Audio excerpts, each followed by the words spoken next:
In the quiet suburbs of Aurora, Colorado, a devoted mother of six, known for her kindness, laughter, and community spirit, suddenly fell gravely ill. Doctors were puzzled, friends were frightened, and her husband, a respected dentist, appeared to be doing everything he could to help. But as the investigation unfolded, it revealed a horrifying truth. The person Angela Craig trusted the most might have been the one carefully planning her death. Welcome back to the Crime Journal. Before we dive in, don't forget to hit like, subscribe, and turn on the notification bell so you don't miss any of our deep dives into true crime stories from around the world. Now, let's begin this haunting case, the story of Angela Craig, a woman whose love, loyalty, and life were ultimately betrayed by the man she thought she knew best. Angela was born on April 15, 1975. In Dodge City, Kansas, into a large and loving family. She was the heart of every gathering, bright, witty, and deeply compassionate. Her warmth drew people in, and her smile made even strangers feel like friends. Despite suffering from allergies, Angela adored animals and had a lifelong passion for woodworking, interior design, and genealogy. She loved uncovering her family's roots and helping others reconnect with their ancestry, a role that made her a trusted figure in her church and community. Angela's faith was a cornerstone of her life. She taught classes, led youth groups, directed choirs, and never hesitated to volunteer her time for others.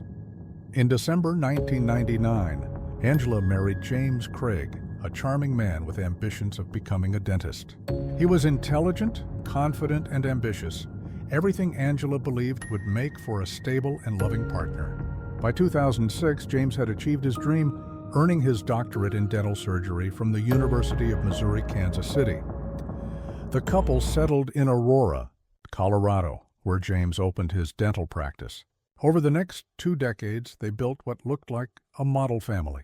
6 beautiful children, an active church life, and a home filled with laughter. To the outside world, the Craigs were the definition of success. But behind the smiles and family portraits, cracks had already started to form, cracks that would soon split their world apart. Everything changed in March 2023 when Angela suddenly began feeling unwell. What started as headaches and dizziness quickly turned into severe nausea and weakness. Concerned, James took her to the hospital, staying by her side as doctors ran multiple tests. But strangely, each test came back normal. Angela's blood work showed no signs of infection or disease. Doctors were puzzled, and so was everyone else. Over the next 10 days, Angela's condition worsened. She was admitted to the hospital 3 times, each visit more serious than the last.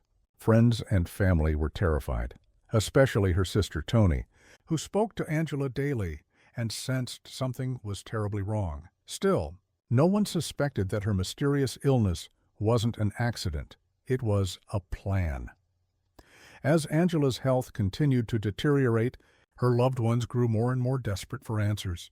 Every test result seemed to deepen the mystery.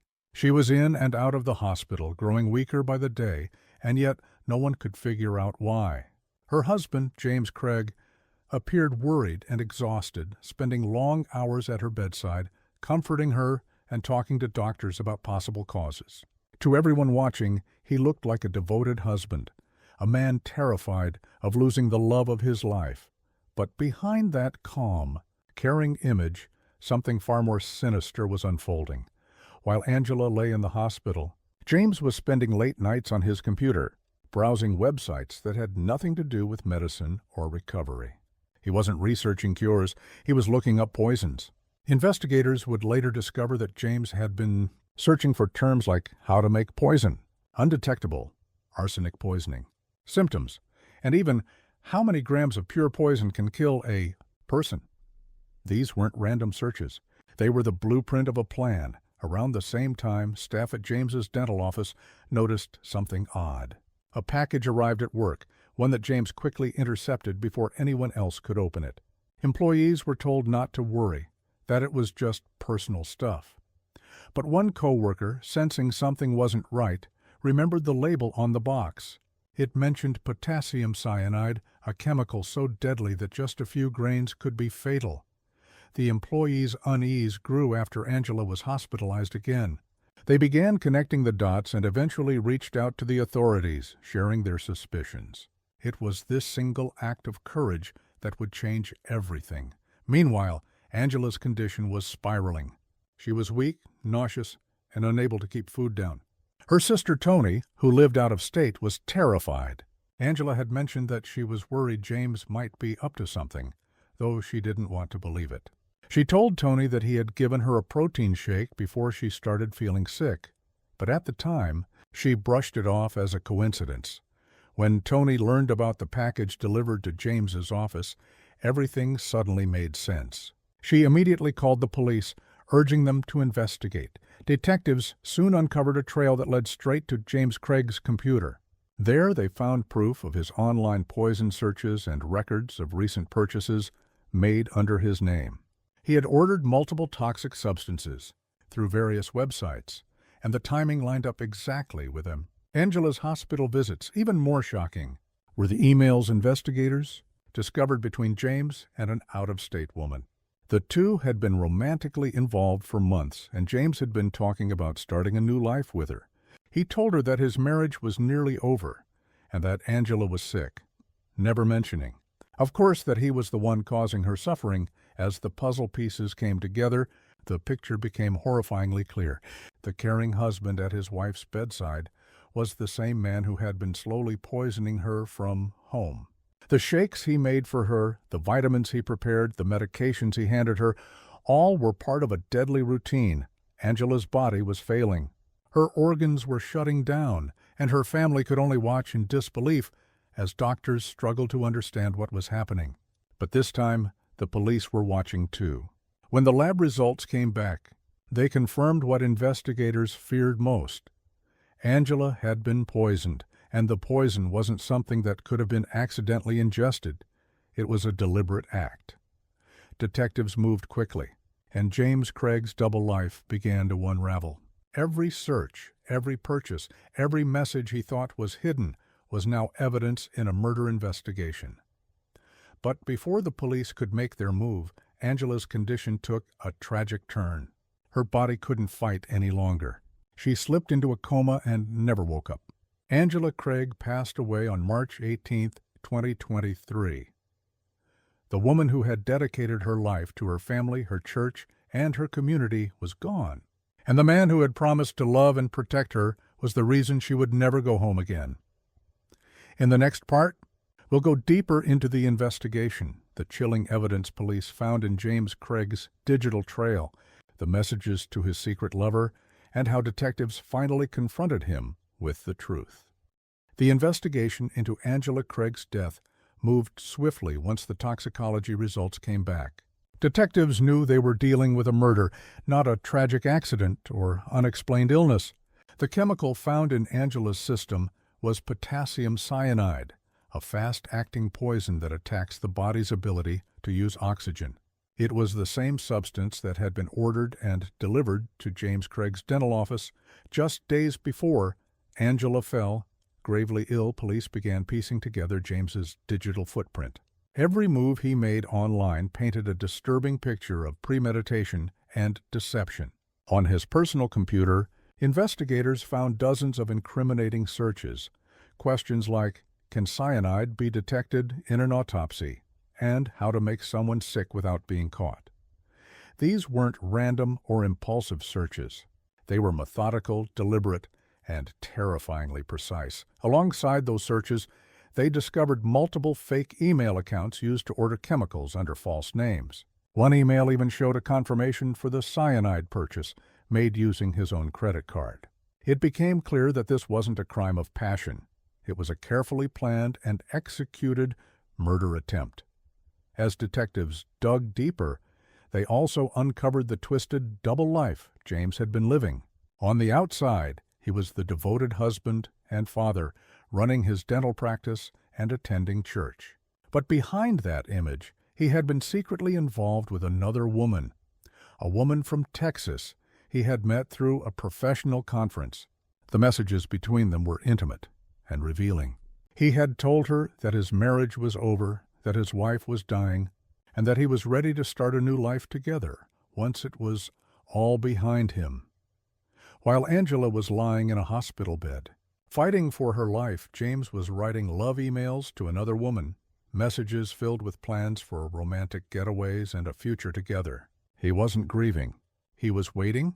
Detectives also interviewed staff members from James's dental office, and their statements added even more weight to the case. Several employees said James had been acting strange in the days before Angela's death, distracted, nervous, and secretive. He had asked one of them to help him sign for a package that contained office materials, but afterward he quickly hid it away. Another employee recalled finding an unopened chemical container in the office trash bin, something that seemed wildly out of place in a dental practice. When questioned by police, James tried to keep up his facade. He told investigators he loved his wife deeply and had no reason to harm her. He claimed the chemicals were for his dental experiments, insisting he was testing substances for new whitening techniques. But the investigators weren't buying it. The evidence spoke louder than his words. Phone records showed that every time Angela had a severe episode, whether it was the first dizziness or the final collapse, James had been with her or had prepared something for her to eat or drink. The timing was too precise to ignore. The protein shakes, the morning smoothies, even small cups of water she drank before falling ill, they all came from James. By this point, the police had enough to move in. On March 19, 2023, just one day after Angela passed away, detectives arrested James Craig at his dental office. The image of the respectable family man was shattered. Employees watched in disbelief as their boss, the man who had always appeared calm and charming, was led away in handcuffs. As he was taken into custody, James reportedly showed little emotion. He didn't cry. He didn't ask about his children. He only asked one question: if they had checked his computer. That moment told investigators everything they needed to know. The community of Aurora was stunned. Friends and neighbors who once admired the Craigs were horrified as the truth came out. They couldn't believe the same man who spoke kindly at church events and smiled at PTA meetings could be capable of something so cruel. Angela's family, especially her sister Toni, was devastated, but determined to see justice served. She spoke publicly, describing her sister as a light in every room, a woman whose love, patience, and faith touched everyone around her. She said Angela's only flaw was trusting too easily, even when she had reasons not to. The media quickly picked up the story, dubbing it the cyanide dentist case. The more details that emerged, the clearer it became that James Craig's motive wasn't just about escaping his marriage, it was about control, ego, and selfish desire. He wanted freedom, but he didn't want the responsibility of divorce, reputation loss, or financial consequences. So he chose something unthinkable. But as investigators would soon find, this wasn't James Craig's first time flirting with disaster. His past held secrets too: financial problems, affairs, and even earlier incidents that hinted Angela's death might not have been his first attempt. In the next part, we'll uncover the disturbing background of James Craig, the red flags Angela ignored, his previous attempts to manipulate those around him, and how his carefully built life of lies finally came crashing down. Long before Angela Craig's death shocked the nation, there were warning signs, quiet whispers of trouble hidden beneath the polished image James Craig worked so hard to project. To everyone around him, he was the charming dentist, the family man, the devoted husband who built a good life through hard work and faith. But behind that image was a man living a double life, one full of lies, debts, and secrets. As investigators looked deeper into his past, they began to uncover a disturbing pattern of behavior. James Craig's financial situation was far worse than anyone knew. Despite owning a dental practice and living in a beautiful home, he was drowning in debt. Credit cards were maxed out, business loans were piling up, and his dental office was barely breaking even. In private, James was desperate. He had spent years hiding financial problems from Angela, using her trust and forgiveness to cover his tracks. According to court documents and family accounts, Angela had discovered his secret spending more than once, She had even bailed him out of financial trouble on several occasions.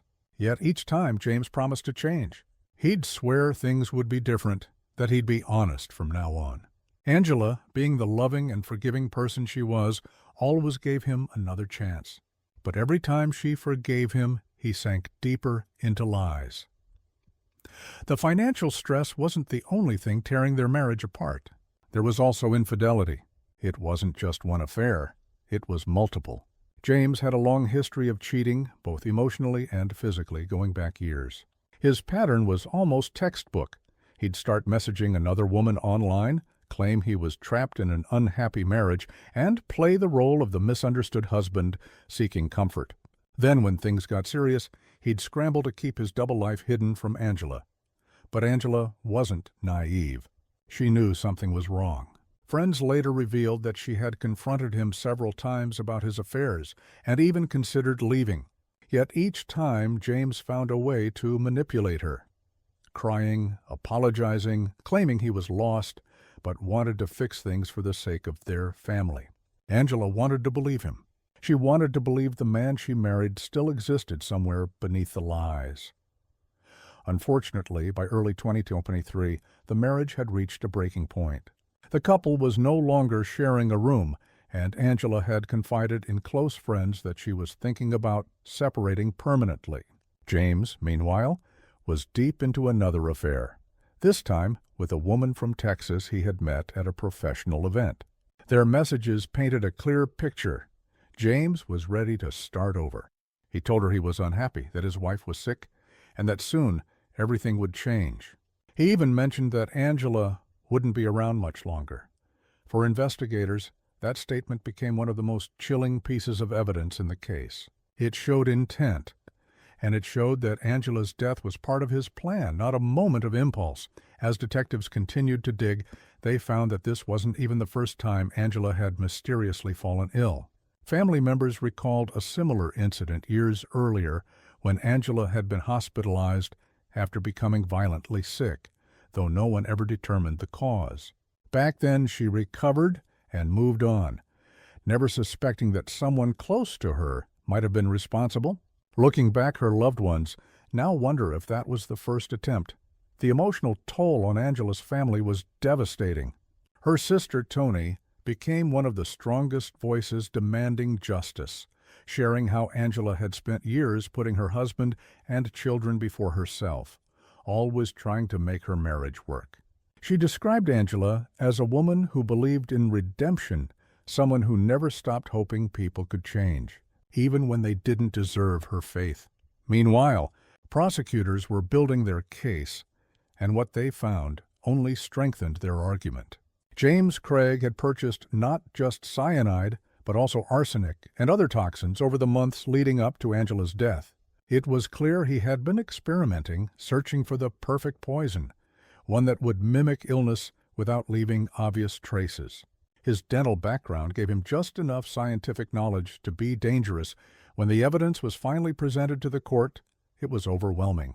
His internet history, the toxicology reports, the delivery records, and the messages to his mistress formed a chilling timeline, every step calculated, every decision pointing toward murder, and yet, even after his arrest, James refused to take responsibility. He insisted that he loved his wife, that her death was a tragic. The courtroom was silent as the trial of James Craig began. Every seat was filled. Family members, reporters, and curious onlookers all gathered to witness the man once seen as a loving husband and respected dentist face the truth about what he had done. The once confident and charming man now sat quietly at the defense table, his eyes fixed on the floor, his face pale and expressionless. The charges were clear and chilling: first-degree murder, tampering with evidence, and attempting to conceal a crime. The prosecution began by laying out the timeline, every purchase, every internet search, every step that led to Angela's death. The jurors listened closely as the prosecutor described how James Craig had ordered cyanide online, tracked the shipment, and signed for the package himself. They showed messages between him and his mistress, where he talked about a future together even as his wife was dying in a hospital bed. The courtroom gasped when the prosecutor read one of his messages aloud. "I feel like my life is finally about to begin." Those words, sent just days before Angela's death, sent chills down everyone's spine. Angela's family sat together in the front row. Her sister Toni never took her eyes off James. The pain on her face said everything: heartbreak, anger, and disbelief that the man sitting only a few feet away was the same one her sister had once trusted with her life. The prosecution presented powerful evidence from James's computer, showing his web searches for poisons and symptoms. They also displayed receipts and shipping records, proving he had ordered multiple deadly substances. Forensic experts explained to the jury how cyanide works, how it shuts down the body from within, leaving the victim gasping for air while the brain and heart are starved of oxygen. The explanation was almost unbearable to hear, especially for Angela's family, who realized the agony she must have endured. Then came the testimony from James's dental office employees. One of them described the moment a strange package arrived, labeled with a hazardous materials warning. James had rushed to grab it, telling them it was nothing important. Another employee told the court about how nervous and distracted he had been during the days Angela was in the hospital. His behavior had changed. He was irritable, paranoid, and spending more time in his office than usual. But perhaps the most haunting testimony came from Angela's sister. Toni took the stand and shared the final conversations she had with her sister. Her voice broke as she recalled Angela saying she didn't feel safe, that something was wrong, but she couldn't quite put her finger on it. "She told me James had made her a protein shake before she started getting sick," Toni said. "She thought it was helping her recover, but she just kept getting worse." Her words brought many in the courtroom to tears. The defense tried to argue that there wasn't enough direct evidence to prove James intentionally poisoned his wife. They claimed the chemicals found in his office were for legitimate dental work, and that the search history could be explained as curiosity or stress. But their arguments fell flat against the mountain of proof. Every detail pointed to one undeniable conclusion: James Craig had planned this. The jury deliberated for hours, but their decision was unanimous. When they returned, the courtroom was still. The judge asked if they had reached a verdict, and the foreperson stood. "We find the defendant, James Craig, guilty of first-degree murder." A wave of emotion swept through the room. Angela's family held each other, crying quietly as the judge read out the rest of the verdict. James Craig sat motionless, staring ahead, showing almost no reaction. He didn't apologize, didn't look at his children, didn't shed a tear. It was as if the reality of what he'd done never fully reached him. The judge spoke directly to him, saying his actions were cold, calculated, and heartless. He reminded James that Angela had trusted him completely, and he used that trust to destroy her. The sentence was clear: life in prison without the possibility of parole. For Angela's family, the verdict brought justice, but not peace. They had lost a sister, a mother, a friend, someone whose kindness and faith had touched so many. After the sentencing, Toni spoke to reporters, saying, "We can finally breathe, but it still hurts." Angela didn't deserve this. She gave everything to her family, and in return, she was betrayed by the one person she believed would always protect her. In that moment, the courtroom felt the full weight of what had been lost: a loving woman who lived her life for others, and a family that would never be whole again. The case of James. Craig became a chilling reminder of how appearances can deceive, how evil can hide behind a smile, and how even the most ordinary lives can hold extraordinary darkness. But Angela Craig's story doesn't end there. Her memory continues to live on through her children, her faith, and the countless lives she touched. In the final part, we'll look at how Angela's legacy inspired others, how her family found the strength to move forward, and what lessons this tragic story left behind for the rest of us. After the verdict was read and James Craig was sentenced to life behind bars, the quiet town of Aurora, Colorado, tried to move forward, but the shock waves of Angela's death lingered. People who once visited James's dental clinic now drove past it in silence. Neighbors who had once seen the Craigs as the picture of family perfection were left shaken, wondering how something so evil could have been happening right next door. Angela's 6 children were suddenly left without both parents, one gone forever, the other imprisoned for life. Her family stepped in immediately, wrapping the children in love and protection, doing everything they could to preserve what was left of their innocence. They made a promise that these children would always remember their mother for who she truly was, not as a victim, but as a beacon of love, faith, and resilience. In the weeks that followed Angela's death, her family discovered that she had 3 life insurance policies in her name.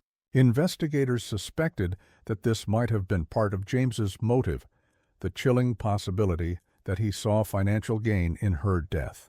But her family refused to let greed or tragedy define her story. Instead, they focused on celebrating her life, the countless people she had helped, the students she had mentored, the church members she had inspired, and the family she had held together for so long. When Angela was declared brain dead, her loved ones made one final selfless decision on her behalf. They donated her organs. Even in death, Angela gave life to others. It was a reflection of who she had always been, someone who gave without hesitation, who believed in kindness even when the world was cruel. At her memorial service, the church overflowed with people from all walks of life, friends, neighbors, co-workers, and strangers whose lives had been touched by her generosity. They shared stories of her laughter, her creativity, her love for books and woodworking, and her faith that never wavered, even in the face of hardship. For a brief moment, grief turned into gratitude, as everyone remembered how much brighter the world had been with Angela in it. Her sister Toni spoke last. Her voice was steady, but her eyes were full of tears. Angela taught us that love is not weakness, it's strength. She lived her life believing in people, even when they didn't deserve it. And though her story ended in tragedy, her light didn't fade. It shines through her children and through every person she ever helped. Those words lingered long after the service ended.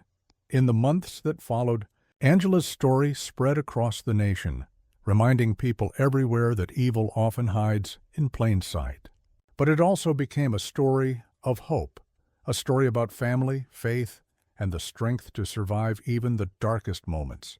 The tragedy of Angela Craig isn't just about betrayal or murder. It's about love's power to endure, even in the face of unimaginable pain.